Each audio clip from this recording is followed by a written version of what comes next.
People ask me all the time, Charlie, how do I get smarter? How do I raise my IQ so I can beat the market? They look at me, a 99-year-old man, and they think I have some secret formula for brilliance. They think Warren and I are sitting in Omaha solving complex calculus equations to find the next Apple or Coca-Cola. It is absolute folly. It is bonkers. If you think a high IQ is the key to wealth, you are already in trouble. In fact, raw intelligence can be a terrible trap. I have seen more high IQ people ruin their lives with terrible decisions than I have seen average people fail. Why? Because smart people get overconfident. They think their intellect can override the fundamental laws of economics and psychology. They think they can swim against the current of reality. They are wrong. In my 99 years, I haven't gotten ahead by being smarter than everyone else. I've gotten ahead by being consistently not stupid. It is remarkable how much long-term advantage people like us have gotten by trying to be consistently not stupid instead of trying to be very intelligent. There is a difference, a profound difference. Most people are trying to be brilliant. They are trying to jump over 7-foot bars. I look for 1-foot bars that I can step over. So, today, I am not going to teach you how to be brilliant. That is a fool's errand. Instead, I am going to teach you how to avoid the specific type of stupidity that destroys smart people. I'm going to talk about the circle of competence and why stepping outside of it is the fastest way to zero. If you listen, you might save yourself a lot of misery. If you don't, well, the mathematics of life are unforgiving, and you will likely serve as a cautionary tale for the rest of us. Let's invert the problem. Always invert. Don't ask, how do I win? Ask, what will guarantee my failure? The surest way to fail is to play a game you don't understand against opponents who understand it better than you do, with stakes you cannot afford to lose. That is the definition of stepping outside your circle of competence. It is suicide. Financial and professional suicide. Let me tell you a story about a man who was much smarter than you. He was much smarter than me. In fact, he was one of the smartest men to ever walk the earth. Sir Isaac Newton. Newton invented calculus. He defined the laws of motion and gravity. His intellect was staggering. But in 1720, Newton lost a fortune in the South Sea bubble. He bought into a mania. He saw everyone else getting rich, people much dumber than him, and his envy-jealousy tendency kicked in. He couldn't stand it, so he bought the stock. It went up. He sold. He made a profit. But then the stock kept going up, and the people he thought were idiots were getting even richer. So what did the genius do? He went back in. He bet everything at the top, and then the bubble burst. He lost almost everything. Newton famously said, I can calculate the motions of the heavenly bodies, but not the madness of people. He was right, but he was also the madman. He stepped outside his circle of competence. He moved from physics, where he was a god, to speculation, where he was a novice driven by emotion. If Isaac Newton can be ruined by ignoring his limitations, what makes you think you are immune? This brings us to the core definition. What is a circle of competence? It is not a diploma on your wall. It is not your job title. It is the specific hard-won area where you have an unfair advantage because you understand the variables better than 99% of the population. Inside the circle, you are a shark. Outside the circle, you are tuna. Most people have a circle that is much smaller than they think. The problem isn't the size of the circle. You can be very rich with a tiny circle. I know a man in Omaha who only buys municipal bonds. That's all he does. He doesn't touch tech stock. He doesn't touch crypto. He buys bonds. He is very rich. His circle is the size of a dime, but he stays right in the middle of it. The problem arises when your circle of competence is smaller than your circle of confidence. That gap, the space between what you know and what you guys thinking you know, is where you get slaughtered. As I told the students at the USC Business School years ago, you have to figure out what your own aptitudes are. If you play games where other people have the aptitudes and you don't, you are going to lose. And you are going to lose to people who aren't as smart as you, but who are playing within their circle. Let's look at this through the lens of the Chauffeur Knowledge story. I love this story. Max Planck, a Nobel Prize-winning physicist, went around Germany giving the same lecture on quantum mechanics over and over. His chauffeur sat in the back of the room and listened to it 100 times. One day, the chauffeur says, "Professor Planck, I'm bored of hearing you give this speech. I've memorized it. Let me give the lecture in Munich. You can wear my chauffeur's cap and sit in the audience." "Well done, sir." Planck says, "Why not?" And they switch places. The chauffeur gets up on stage and delivers the lecture perfectly, flawless. Then,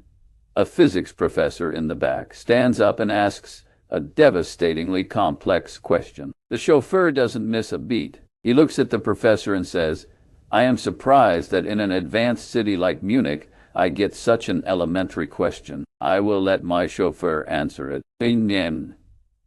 It's a funny story, but it illustrates a deadly serious point. There are two types of knowledge. There is Planck knowledge, the deep, authentic understanding earned through work. And there is chauffeur knowledge, the ability to mimic the words, to sound the part, to put on the show. Most of you have chauffeur knowledge. You watch a YouTube video on real estate, and you think you are a developer. You read a headline about AI, and you think you are a tech investor. You are mimicking the words. You have the vocabulary, but you don't have the predictive power. If you act on chauffeur knowledge, you will eventually face a question you cannot answer, and the market will destroy you. So, how do we apply this? We use inversion. We look at the specific ways people violate their circle of competence and look stupid. Here is the don't-do list. This is how you avoid the folly. Mistake number 1.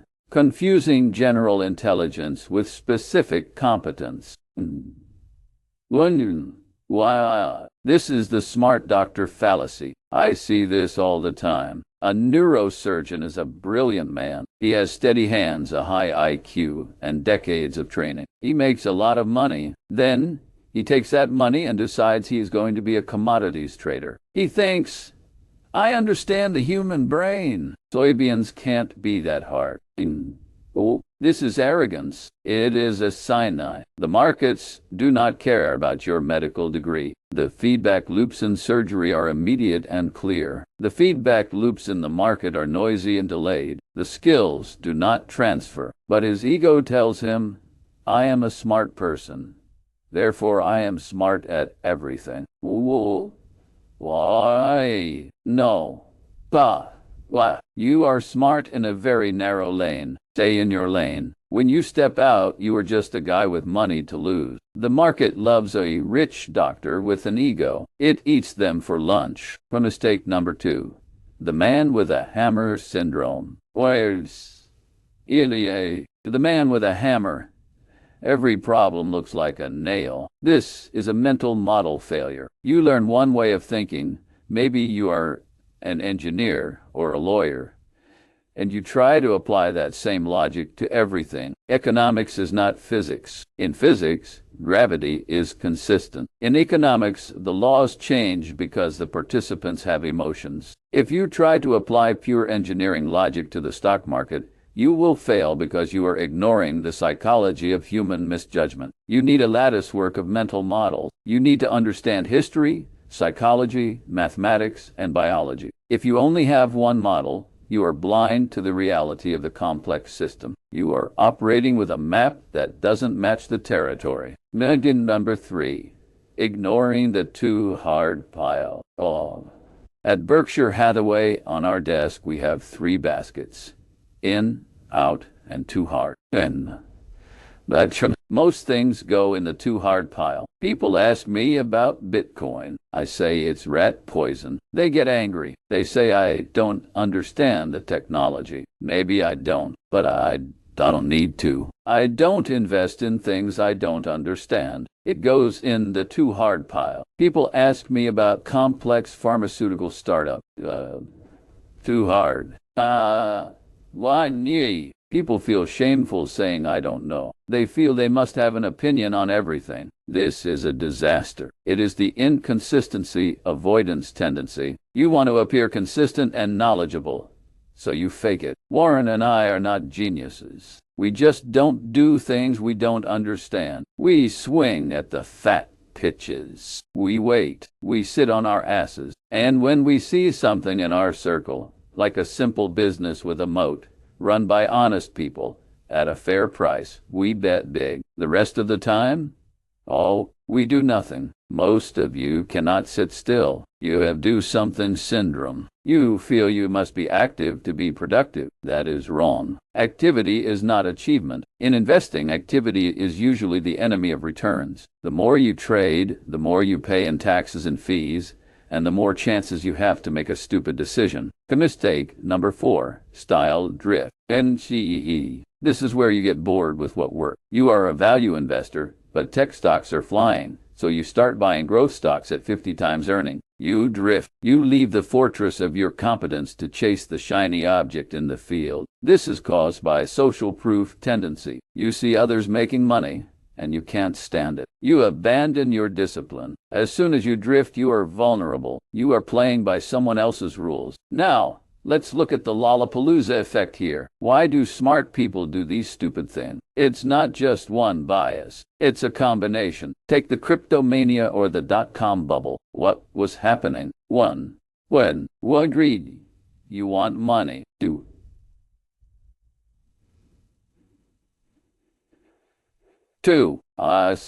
Social proof. Everyone else is doing it. 3. Authority bias. Some expert on TV says it's the future. 4. Bite intel. And on. Why deprival super reaction tendency? You are afraid of missing out. FOMO. 5. Buy. We commitment and consistency. You bought a little, so now you have to defend it. When these forces combine, Lollapalooza, your brain shuts off. You are no longer a rational actor. You are a leaf in the wind. You are going to get crushed. So, what is the solution? How do we fix this? The solution is not to learn everything. That is impossible. The solution is to define the perimeter of your circle with brutal honesty. A smart approach. All on. I first. Intellectual honesty, i.e., you must be able to look in the mirror and say, I don't know.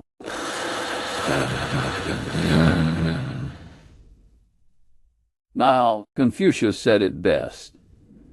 Real knowledge is to know the extent of one's ignorance. If you are analyzing a business, can you explain how it makes money to a 12-year-old? Can you explain the bear case better than the short sellers? If you can't, you don't know it. You are holding chauffeur knowledge. If you can't argue against your position better than your opponent, you have no business holding that position. That is the standard Warren and I use. It is a high bar. That is why we don't buy much. Wolves a cont.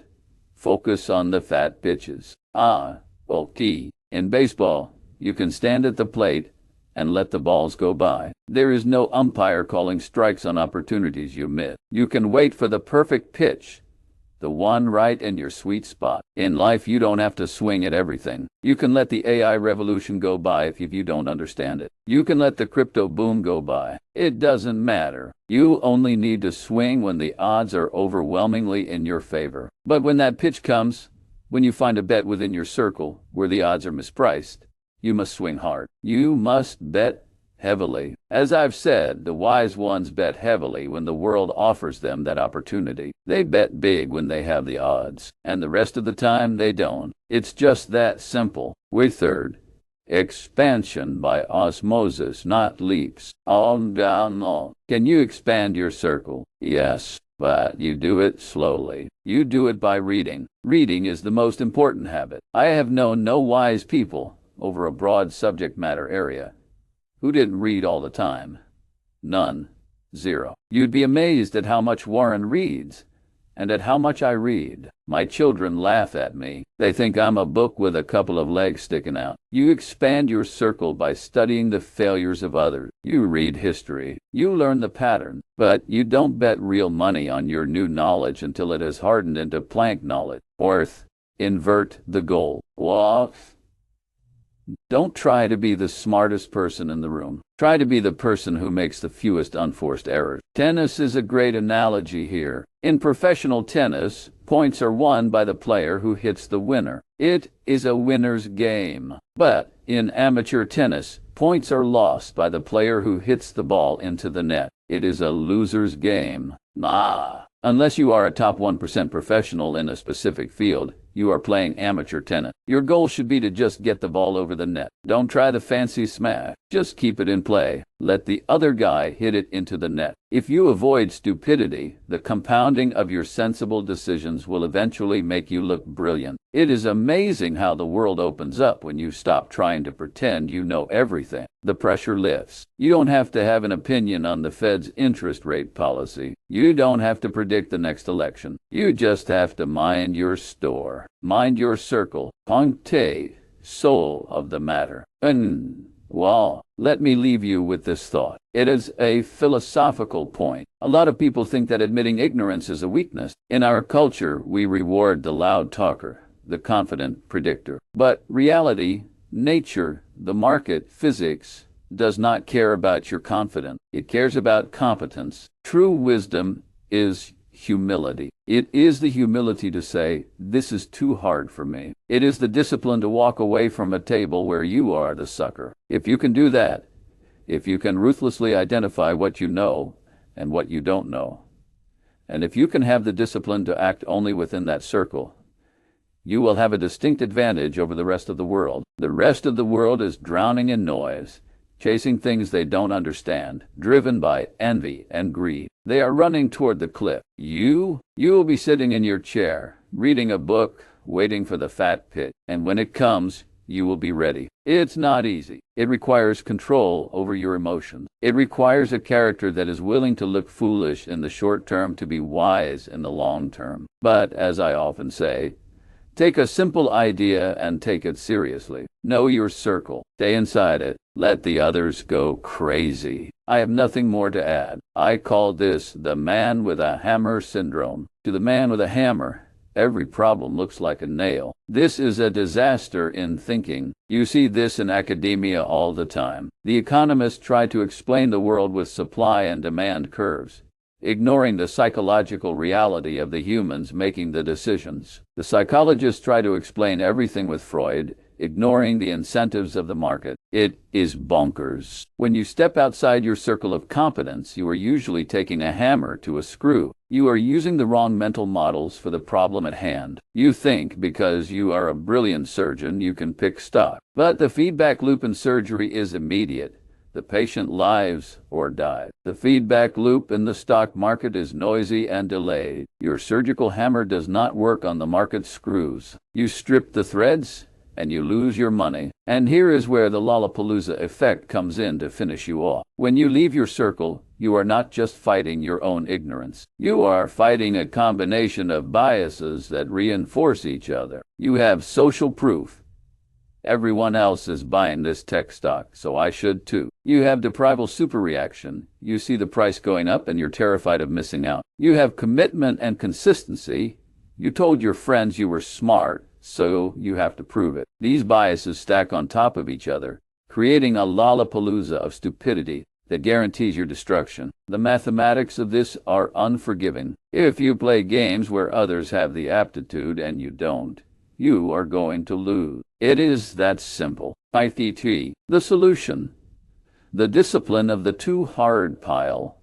25038-0. So, what is the antidote to this folly? How do you avoid the trap of intelligence? As I have said many times, and as Warren practices religiously, you must have 3 baskets for every decision in your life. Yes, no, and too hard. The too hard pile is the most important basket you own. It is the repository of your wisdom. Most people, especially the high IQ people from the Ivy Leagues, they hate the too hard pile. Their ego cannot handle it. They think saying, I don't know, is an admission of defeat. They think they have to have an opinion on everything. They have to know about the macroeconomy, the future of interest rates, the political situation in the Middle East, and the chemical composition of the latest pharmaceutical drug. It is a cyanide. Warren and I, we embrace the too hard pile. We throw 99% of the opportunities that come across our desk right into that pile. We don't try to jump over 7-foot bars. We look for 1-foot bars that we can step over. When we looked at the internet stocks in the late 90s, people called us dinosaurs. They said we didn't get it, and they were right.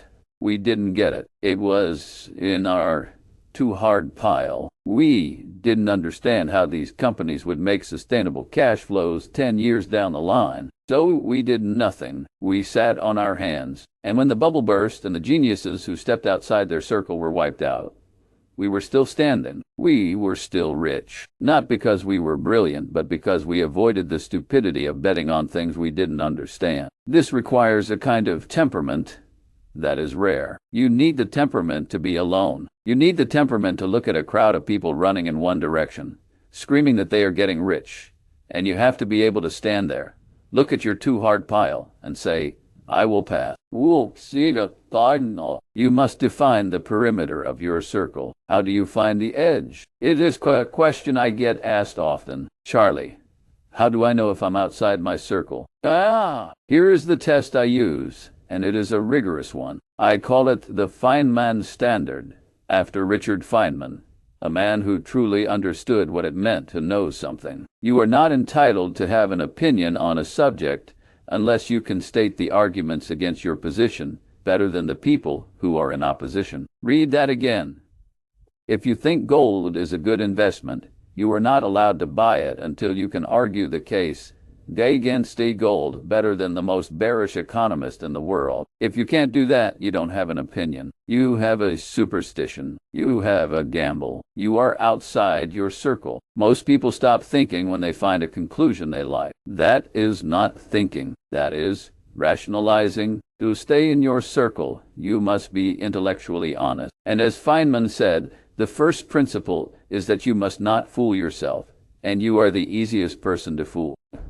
The solution is also about extreme specialization. The world is complex. It is too big for any one person to understand it all. The days of the Renaissance man who knew everything are over. If you want to win in the modern world, you must specialize. You must find a niche where you can be one of the best in the world. I often talk about the pilot. A pilot does not try to be the mechanic, the air traffic controller, and the flight attendant. The pilot knows how to fly the plane. When the engine fails, he doesn't crawl out on the wing to fix it. He lands the plane. He respects the boundaries of his expertise. If he didn't, he would die. It is that stark. In your financial life, when you try to fix the engine while flying the plane, when you try to manage complex derivatives or cryptocurrencies without being an expert, you crash. Warren and I are tap dancers. We tap dance to work. Why? Because we only do what we are good at. We allocate capital. We don't try to run the companies we buy. We buy See's candies,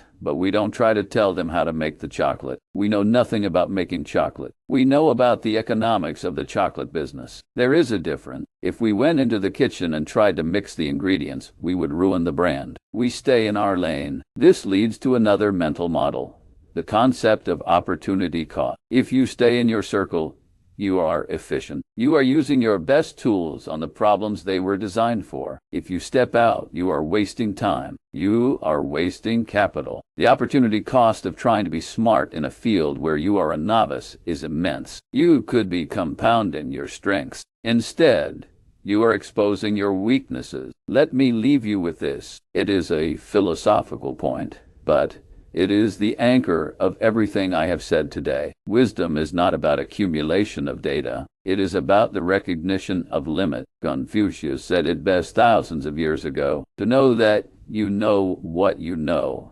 and that you do not know what you do not know. That is true knowledge. There is a humility in this that is missing in the modern world. Everyone wants to be a thought leader. Everyone wants to be an expert. But the graveyard of financial history is filled with people who thought they knew more than they did.